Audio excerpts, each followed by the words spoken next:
Сәлеметсіздер ме? Бүгін бізде тез және оңай жасалатын печеньенің рецептісі. Ұн, қант, жұмыртқа және қопсытқыш керек.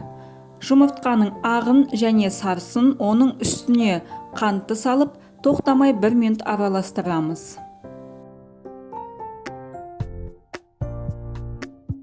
Оның үстіне сұйық майды қосып, тағы да араластырамыз. Қопсытқышты қосамыз. Ұнды саламыз және қамыр илейміз. Біздің қамырымыз дайын. Қамырымызды бөлшектерге бөліп, алдын ала дайындалған пергаментке қоямыз.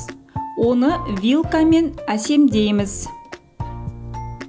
Печеньені 200 градуста ысып тұрған духовкаға салып, 7-8 минутта пісіріп аламыз.